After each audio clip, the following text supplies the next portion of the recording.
I spent a lot of my childhood there, and just really loved the Universal monsters, and got really into horror. So That's awesome. Who's your favorite? Who's your favorite Universal monster? Creature from the Black Lagoon. Creature from the Black Lagoon. Yep. He's my favorite on the pinball table. on that one because I like it when he kind of comes through the lagoon, the bubbles come up. But Yeah. what? Yeah, that's. Did you watch that when you were a kid and think, how could I make somebody look like that? Or Not so much when I the- was younger. It turned more into that when I became a musician and wanted to do kind of theatrical stuff on stage with my band. That's sort of where I started dabbling in you know, how to make props and how to do different things and you know, shock people with different things. So you know, it started there, and then I just kind of fell into it with Steve. I wound up being roommates with Steve Johnson, and he pulled me into it. That's awesome. That's awesome. And out of all the effects, like, has there been anything that anyone's asked you to do where you were like, I don't know, like, that's not from a point of technical, like, but like I just, wow, I don't know if I can do that in good taste. Well, like, see, I'm a firm believer in just never really telling people no. It's more the idea of, okay, well, I can do this, but you know, it'll take X amount of money. Usually, the more elaborate it is, the more money it's going to cost. So, you know, I kind of follow that path. It's just there's nothing that can't be done. It Right. it just costs money. yeah, you can make a brick fly. You just got to And give then- me some really big jet engines. Yeah, exactly. That's awesome. That's awesome.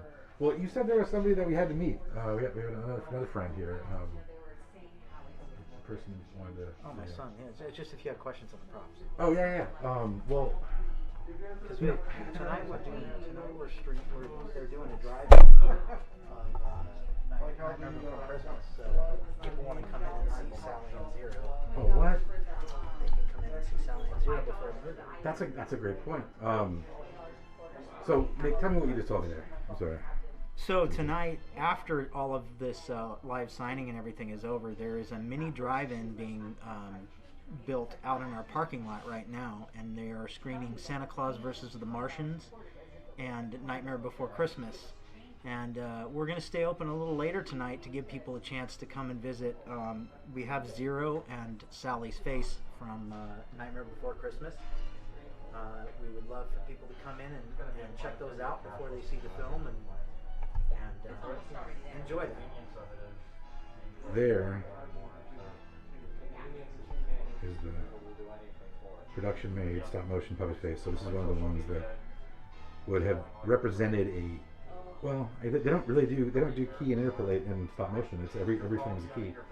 So that would have been one of the frames of her facial expressions while she was doing a line of dialogue or speaking or smiling, but one of those minuscule frames that takes so much effort to make in something like that. And there, but hidden behind the rock. I'm gonna have to move to a better position here. There. He gets advertisements for There's Zero, but you know what? when we travel past the location. Or if you want, you can say Tim Burton reused that gag as scraps.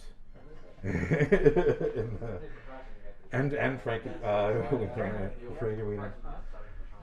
But you know what? There's the man behind Hellbound Collectibles. Maybe I should get a word from that gentleman before I stop the stream. Sir, let me actually. You know what? I like the Silent Hill. Silent Hill behind you. Oh, you're in a perfect spot. You just go right here. And then I'm gonna see if I can't get Wasn't coming up for a damn interview. It was just coming up to take pictures. It's too late. It's too late. Because you have a great mask, and you've also been a great host today for myself and for all these folks. And you're still downstairs. Where we were just a minute ago with Lisa Wilcox is Hellbound Horror Collectibles. So honestly, tell us who you are and a little bit about the shop downstairs. So I'm Jim. My wife and I own Hellbound Horror. We just started Hellbound because we're collectors, and we wanted to be able to give everybody the hard-to-find items at a reasonable cost, because the stuff is expensive. So we just finally decided one day to just do it and check it out, and sure enough, everybody's liking it. They love the mom and pop. They love the older stuff, the unique stuff you can't find anywhere else. Nothing that's mainstream, really.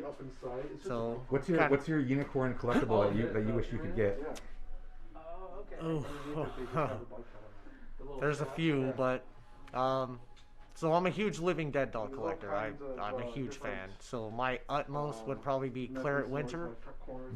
It's a super limited variant, but she's uber expensive.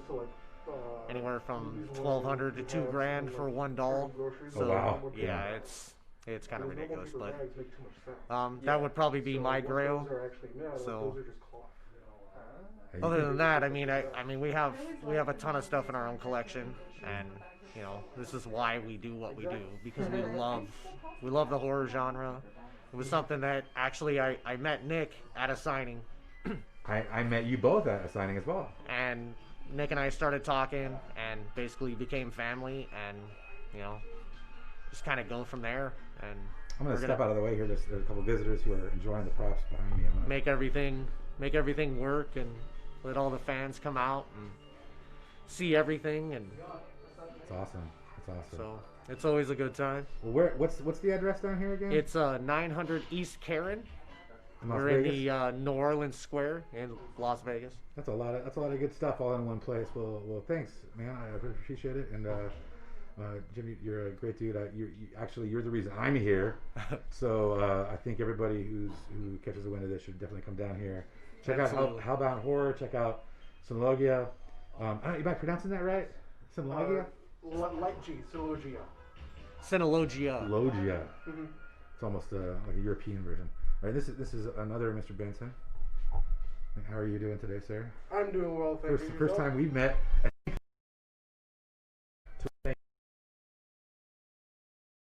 bit of a tour earlier, but I kind of went on my own. Yeah. So I wanted to see if maybe you would tell me what your favorite piece that you like to talk about is. Well, my favorite is the Dark Tower series. Sure. So I mean, you have the my favorite bit is because actually I heard the guns are fairly small. Right. They're user friendly. Sure.